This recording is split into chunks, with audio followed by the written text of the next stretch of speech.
Okay, so this is just a quick half-hour long video on CatGhost and the first 5 games in it, and the stuff hidden in their code.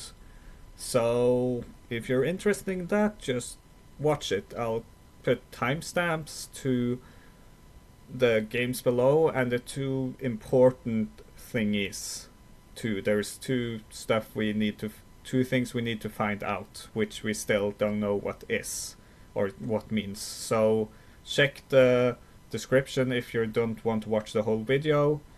Yeah, so I'll start now. I have all of this pre-recorded in like 5 different segments, and it's kinda messy. So maybe you can just read the docs instead too. That's probably also in the description, along with the the dumps of the game, so you can check the files yourself. Good luck. Right, so in Birthday you walk around the dark forest as a sprite that looks like Gideon, though the sprite is named Gideon. That's probably just a typo though, or just an early name, who knows. Nothing of importance either way. The game will procedurally generate a forest and let you have the chance to encounter the following objects. Each object can appear at most once per game. So if you have key in one screen, you won't get it on a different screen before restarting the game. Right. So first it's the bust, which will always spawn 3 screens to the right and 3 screens to the left of the middle. Walking to him will make the screen get a random static color effect and a screen shake that will grow stronger the closer you move to him. And it will state "Let us reunite" on the top of the screen. Moving within 10 units of him will close the game. While getting closer to him, horror.wav will play louder and louder. The share does nothing. Gray Man, he has a chance of saying 3 random responses. It's either "It's cold here," "I can't breathe," "I have to save him," "He waited for me," "She lured me into this place." Red Man is the same, only with "It burns, I can't feel my skin," "Trapped like a fly in a jar," "I have taken on my new form." Keep in mind they're just named Red Man and Grey Man in code. They might not actually be meant to be men. Takaram, or Key as we call him, because that's what he calls himself, or it I guess. It's also what it's referred to in code. It's just a sprite that's named Takaram for some reason. Right. So interacting with Key will pop up a box in which you can type text. It will then make one of the following responses appear depending on what you type in. It will take preference of the first, so if you say "Hello, who am I?" or "Who am I, hello?" in the same text thing, it will say "Ask your question," right? So I'm not going to read all of these because there's a lot. I guess the most important here is that if you type "murder," it will close the game. I'll talk more about that later. And if you don't type any of these, it will just say "We do not understand." Right, so whenever you write a message, it will also send it to a website, which every 3 seconds or so, it will check if that website has sent something back, kinda. I won't go into the details of how it works.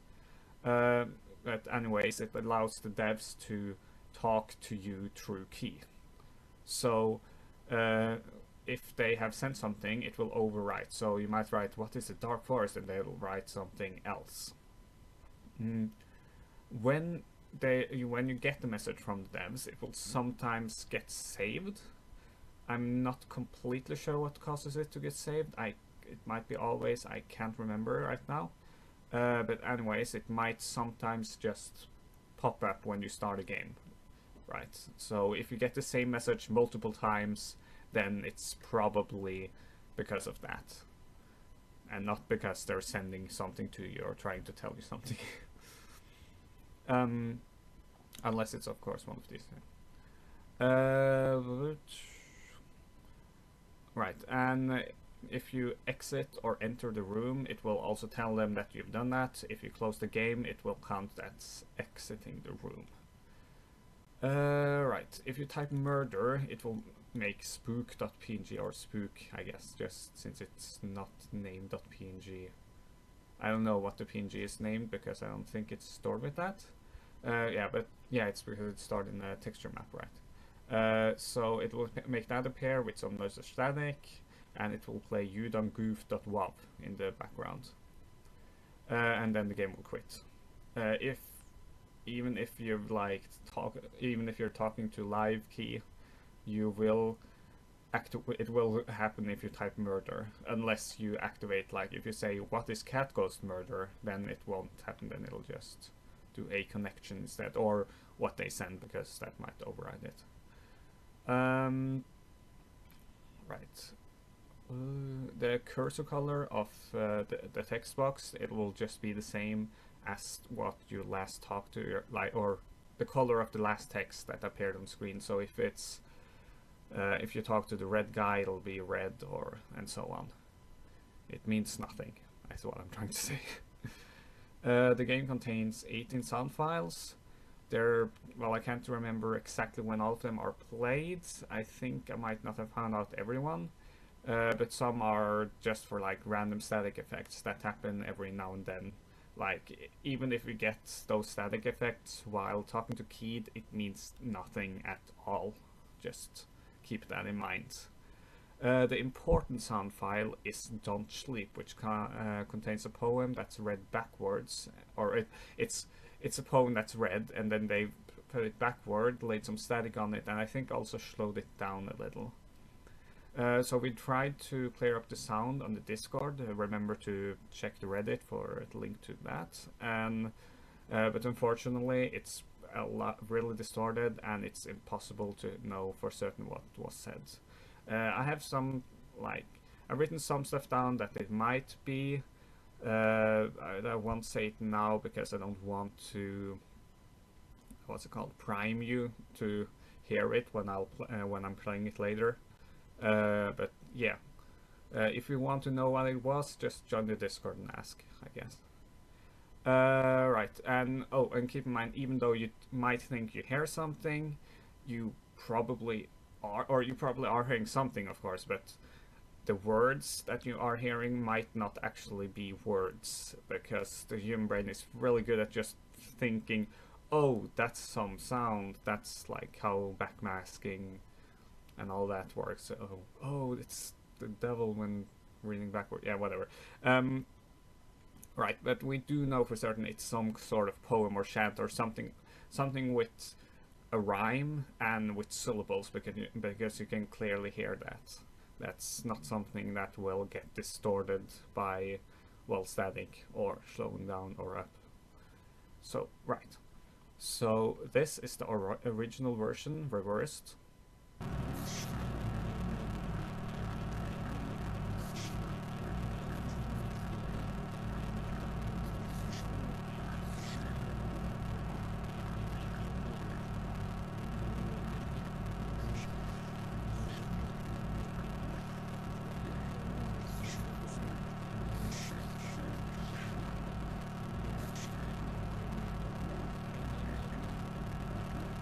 This is a cleaned up version.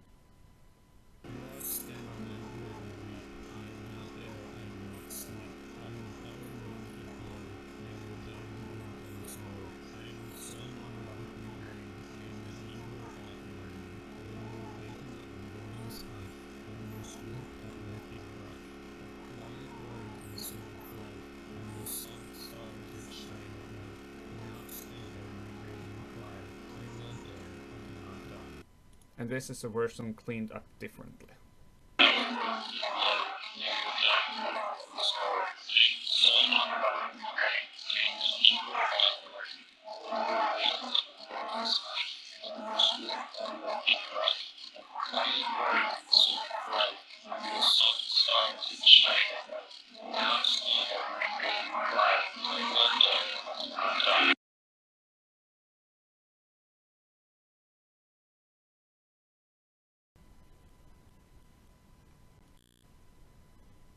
Okay, so knock is pretty short, so there's not much to say. The game lets you input a word in knock code. You can check Wikipedia if you want to know how to do that. And upon entering a valid code, it will open the door and show you the corresponding picture. The valid strings are excruciate, proselyte, libation, megalith, and trinity. When you input a valid code, it will send a message to the server to tell them that you've solved it. It won't tell them what code you've input, but just that you have input a valid one. You can check it yourself. So it'll basically just load the web page of that thing, and internally they will increase a counter. And then if you change the check from equals 1 to equals 0, it will it will tell you how many people have, well, activated, I guess. Yeah, and it also logs your IP, I think it was, and if you've if you've done it multiple times in a short time frame, it won't reactivate and what's it called, and increase the counter. The game has 7 sound files, but there's nothing hidden in them. They're pretty short.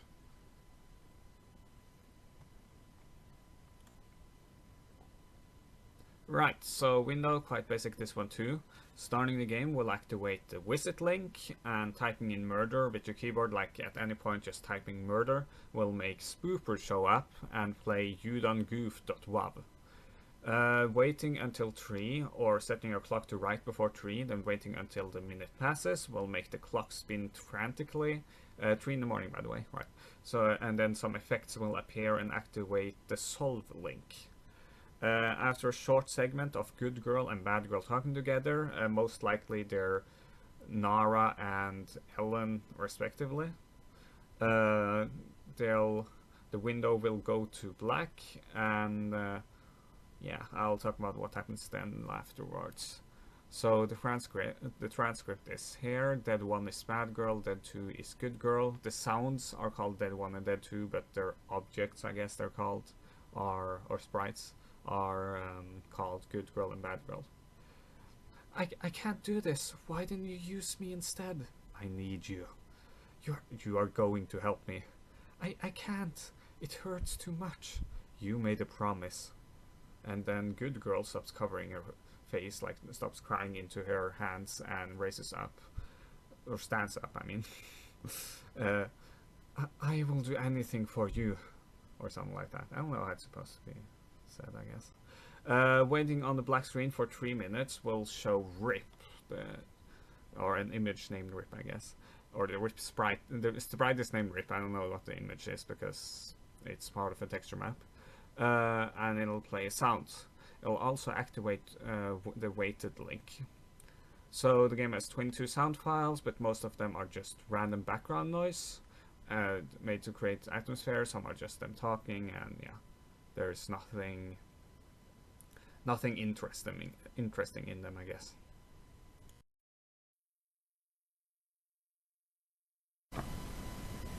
Right, so Unholy Circle is a minigame in which you fire magic and energy balls on ghosts to keep them from destroying your cabin. I won't go into detail on how everything in the game works and how to play the game, as that's a lot to talk about, and it's not lore related or like anything like that, so it might as well be its own video if I want to explain everything. Right, so what's important is the candles you pick up. So picking up 0 to 4 candles before losing your cabin, you'll get the good ending. Picking up all 5 candles, then losing your cabin will give you the bad ending unlocked. And going to the right of the screen after having gotten bad ending unlocked will put you in a different room where you walk right until eventually jumping off a cliff to get bad ending. Right. So getting a bad ending unlocked will make you get bad ending unlocked instead of good ending. until you restart the game. And similarly, bad ending will make you get bad ending until restarting the game instead of those two. Yeah, so when you start a game, you get the random characters out of these three. There's a ginger-haired, grey-clothed sprite that's named E in the code. There's a grey-haired, red-clothed sprite that's named N in the code. And then there's a blue-haired, pink-clothed sprite that's named B in the code. It's supposed to be like a 1 in 100 chance of getting it, but I've never seen it. And I haven't actually, nobody has told me that they've seen it either. So I'm not actually sure, maybe I'm just reading the code wrong, but yeah. So E is probably Ellen, B is probably Beth, and N is probably Nara, but it could be that the names on the files got switched around somehow, either to confuse us or by accident. And what's interesting here is that Beth has blue colored hair and Nara has gray haired, given that the names are correct. I mean, if you set your name to Reflection, you get a different sprite, which is named Watching. Other than a few graphical and sound changes, the only difference with Watching is that your high score isn't sent to the server. Yeah.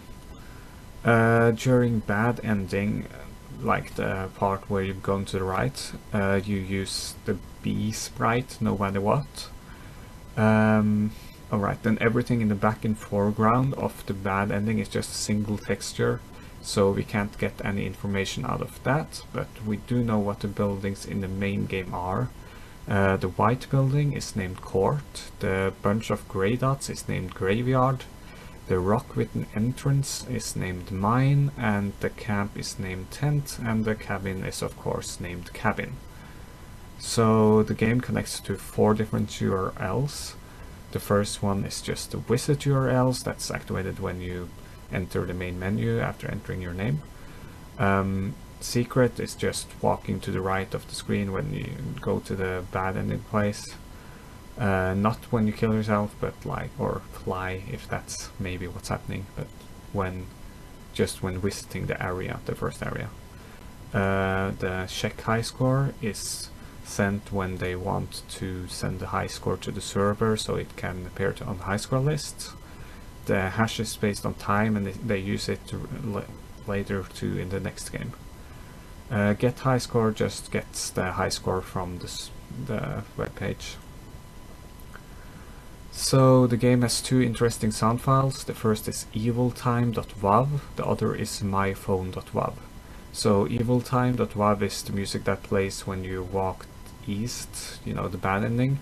There's nothing special in it, but the name implies that there's something evil going on, which I guess is kind of relevant, though it could just refer to having gotten all 5 candles and being on the way to bad ending, of course. The second is myphone.wav, or just how it sounds actually, that's also possible to mention that. The second is myphone.wav, which is just a sound interference clip. Right, so it's the sound interference thing between a phone and a loudspeaker. I can pronounce word, I promise. Which is strange because the characters were supposed to die in like the 1650s, I think. The clip seems to be from this exact video here. I'm not going to show it right now because I don't care. And it's also named phone in code, as you can see below here, but yeah, so, but I don't know. Probably nothing though, to be honest, just ooh, spooky glitch sound, right? So my phone is the sound used when you're using the watching character, the one you get when you write Reflection into the name box, right? So it's played at an alarm, which is GameMaker's method of making something happen after a certain amount of time. So whenever the alarm gets activated, this script runs. Keep in mind, this is not how the code actually looks, it's just how it looks for me who decompiled the code, I guess. So basically what it does first is check for the glitch count variable on this character. If the glitch count is 0, let me just, actually capture cursor there. Right, so first it checks for the glitch count. If it's 0, it just sets the sprite back to the normal image, like the regular walking one, and it sets glitch count to a random number between 5 and 25. It also sets the alarm to a random time between 2 seconds and 8 seconds, and these are whole numbers, by the way. There can't be like 2.5 seconds or 5.7 seconds. So this will makes it loop, and basically it means that next time the alarm goes, it'll do the other part of the code instead. And if the audio of the thing is playing, the phone audio mentioned earlier, it'll just stop it from playing. Right, so if glitch count is more than 0, it will set the sprite to a random image of the ones assigned to it, including the normal one. It'll also decrease the glitch count variable by 1, meaning it'll at most go for 5, and it also sets the alarm to 1 frame, which is 1/30th of a second, meaning that it'll play at most from, well, I guess at most 1 second, at least 1/6th of a second, right? I think, I hope I didn't mess up the math.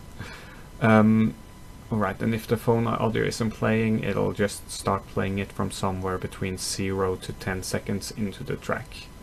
And if it is playing, it'll just wait, it'll won't do anything special. Right, and that's Unholy Circle.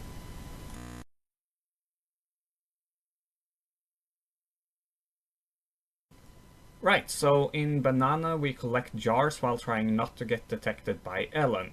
Because apparently Ellen is evil and tries to kill you or something, I don't know.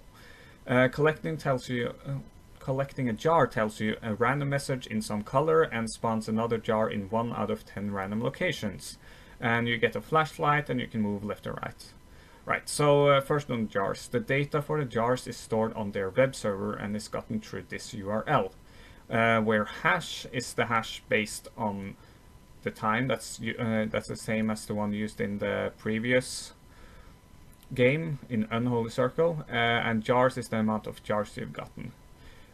Since they are stored on the server, there's no way of finding them in the code, but since their hash is relatively simple, I just wrote a program to 12,000 of them from the website, and that's given me quite an extensive list.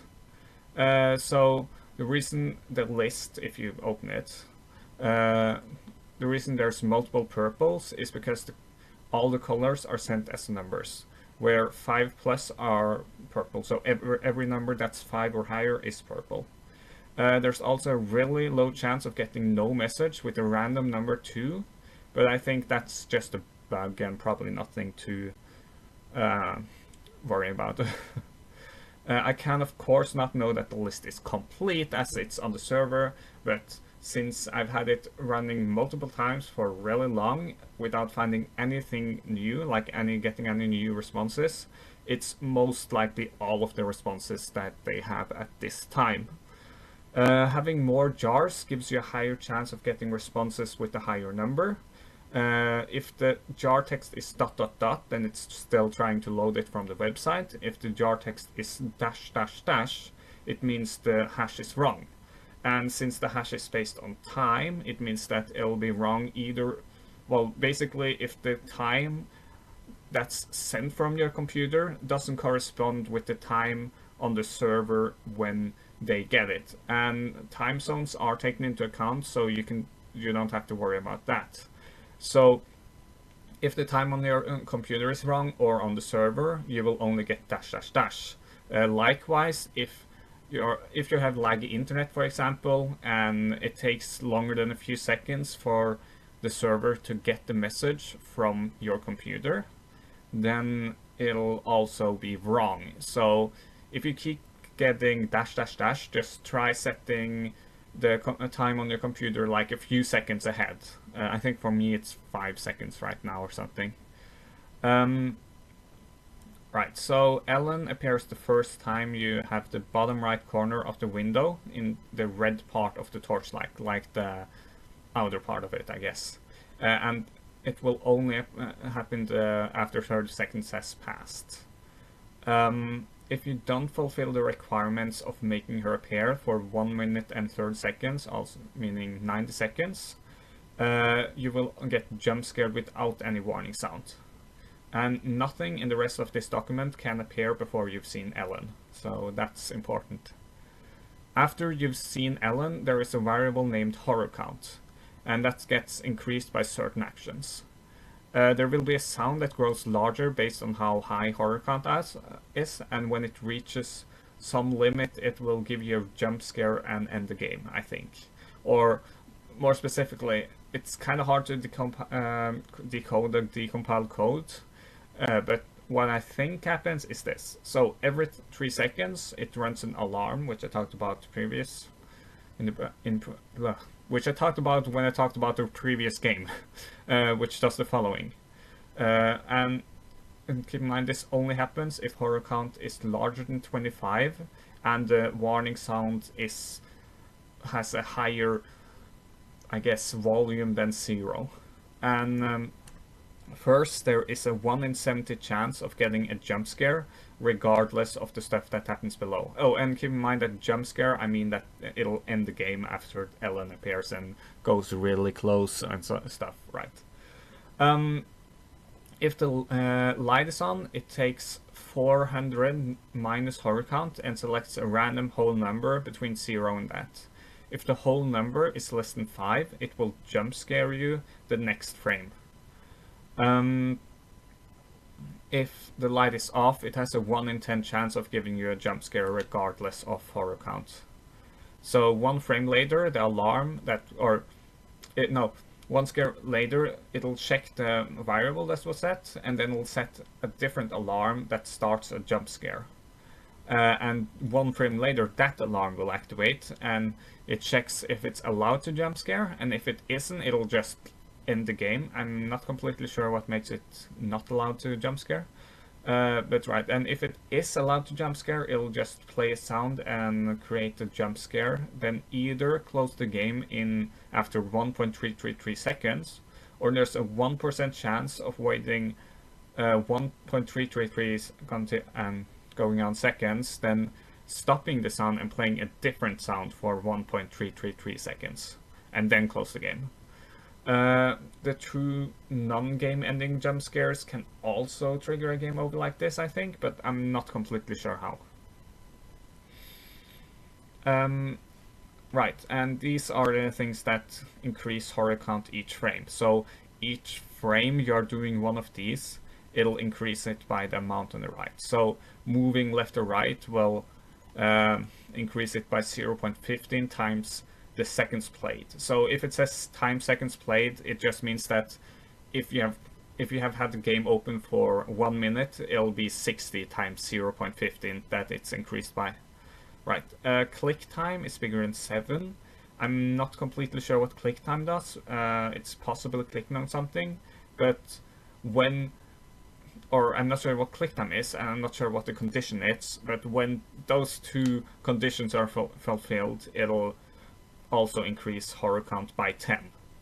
If you click with the mouse, I think it is, you increase it by 3. If you move the mouse, possibly only when the light is on, I'm not sure, then it'll do this. So 120 units, it's... oh wait. Yeah, no, I think that's... yeah. I won't say that out loud because it's a lot, but yeah, basically that. Not moving the mouse decreases it by 0.8 per frame, and it'll do this each 30th of a second. So I guess, yeah, I don't know, 30 times this per second. And there's possibly some other conditions I've missed.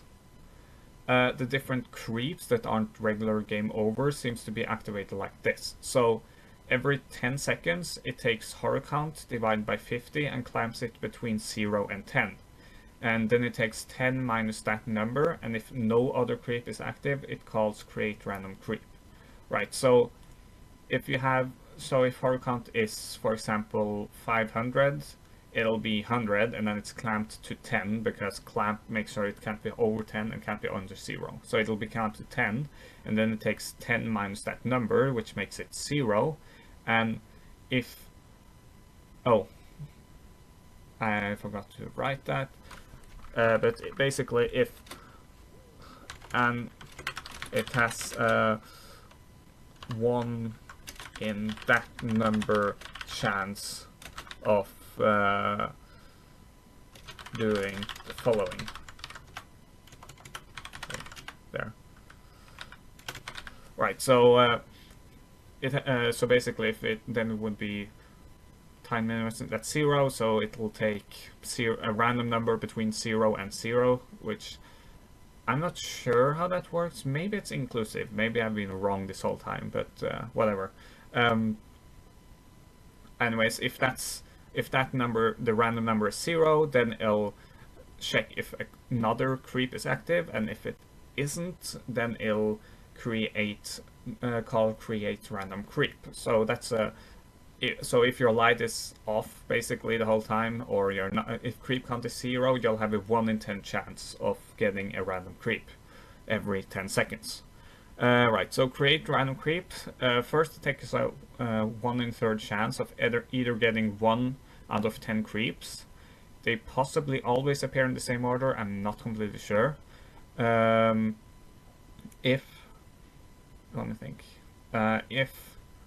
Yeah, and if this doesn't happen, it'll have a 2 in 3rd chance of getting 1 out of 3 creeps, possibly also in order.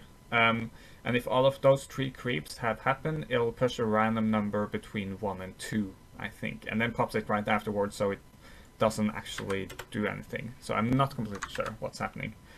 The second creep of the 2 out of 3 chance is the mirror one that I'll be talking about below, which is important, right?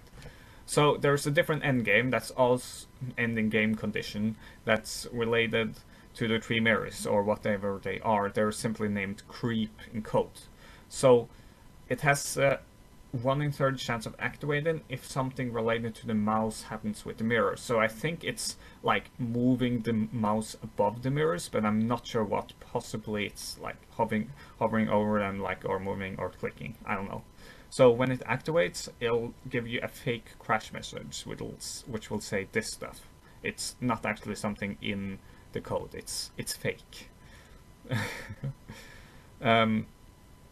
Which when you close it, it will play a sound and set up a jump scare. Then either close the game after 1.333 seconds, or 2% of the time there's a chance that it switches to a different room which contains only a sprite without an image named S-Player, which most likely stands for sound player. Right, so sound player will play a sound, then after 16.66666 seconds, it'll play 5 different sounds after each other for 0.8 seconds each. Then and then close the game, right? And during these 20.66666 seconds, it'll draw a rectangle on the screen with the following colors. Yeah, and so the background here is the color of that these correspond to, basically. And the hex codes for those color corresponds to the string gpjuoymerbme.re. And I'm not sure what that means, but .re is like a French island internet domain, but it's not a valid URL. Or it's a valid URL, but it's not actually registered as anything. The sounds that are played is t3.wav, t1.wav, t5.wav, t4.wav, and t2.wav in that order. They contain tones with a single wavelength each, namely, well, these, I'm not going to say those out loud, which is the wavelengths of C, D, E, D, and A, or D sharp, I guess, or EB. That's the same note if you know music. So keep in mind that it's a bit hard to decode the decompiled code, so I could be wrong about the order, but I think it's right. But just in case, if a lot of people can just try to get the fake error, the fake crash, and then record it so I can hear the sounds and hear the and see the colors, then I would be grateful. So that's important that you do. Though I keep in mind that there's a really low chance of getting it, so it might just be better to just brute force all of this. Right, so gpju, that thing is a valid URL, but it's not reserved, and this could mean that I got the order wrong, or that we have to transform it with some sort of cipher first. So it could be related to the tones, but I have no idea what that is, so if you have an idea, just please help us, join the Discord and stuff. And that's everything, I guess. There is nothing else interesting in the sound files, so yeah. Get on working something.